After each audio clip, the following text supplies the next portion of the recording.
Hi, my name's Jack Holden. I'm an actor and writer, and this is Here We Are. KENREX is a true crime thriller which is based on the unbelievable but completely true story of a community in Skidmore, Missouri, in Midwestern America, who in the 1970s were ruled over by a tyrant called KENREX McElroy. And eventually they decide that enough is enough and they take the law into their own hands. Amazing. And you are doing a one-man show. You've written this and you're acting in it. And how many characters do you play in the show? In KENREX, I play 19 characters, and most of them are from this small town called Skidmore. So I've been perfecting my Midwestern accent, multiple Midwestern accents, to try and differentiate between the characters. And going through these 19 characters, how do you differentiate each character in your own mind? So we've worked a lot on different vocal qualities, giving certain characters creak or drawl or higher pitch, lower pitch, using all the different vocal techniques. But we also pair that with very specific physical markers. So for a lot of them, I change my posture to something that's really identifiable, really simple that I can flick into very quickly, and hopefully that helps the audience work out who's talking. What's one thing you're super excited about for the audience to take away of seeing the show?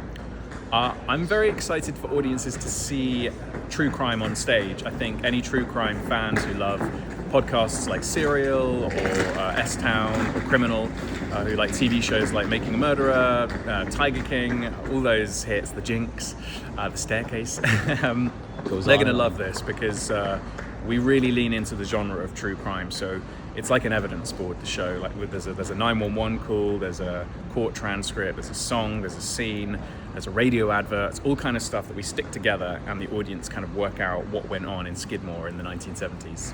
What draws you to true crime?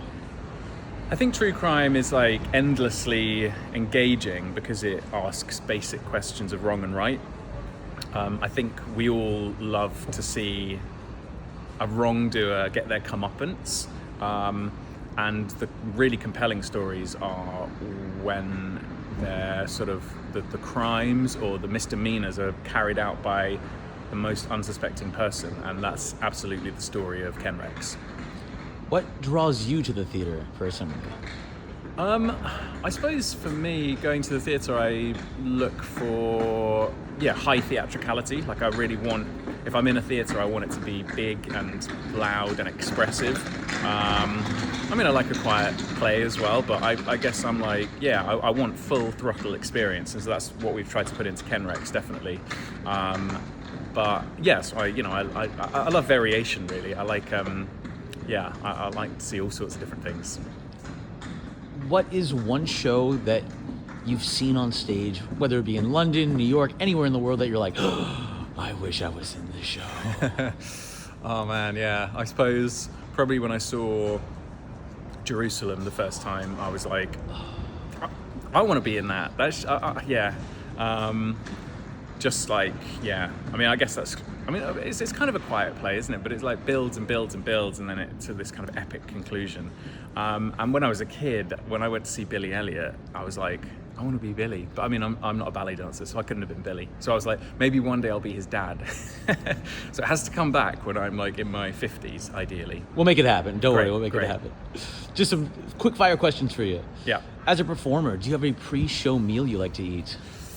I try to avoid eating as close to the show as possible. I wake up late, have a massive breakfast, have a smaller lunch, have a tiny dinner, because especially when you're doing solo shows, you don't want to have a full stomach. You want to be light of foot. Do you have any pre-show rituals you do before you're going on stage? Always warm up thoroughly. I'm still using my drama school warm up. It's done me well, and I listen to music to try and sort of mellow myself out a bit, don't get sort of like caught in the anxiety spiral, and always brush my teeth. I don't know why, I just have to have absolutely clean teeth when I go on stage. I get that, for sure. Yeah.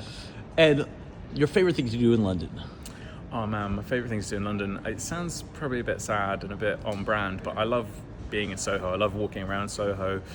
If I've got a spare Saturday, I'll probably come into Soho and find a little place for a coffee and just watch the world go by, and then slip into one of my favorite pubs and have a pint, and that's a perfect day for me. Thank you so much, Jack. Thank you.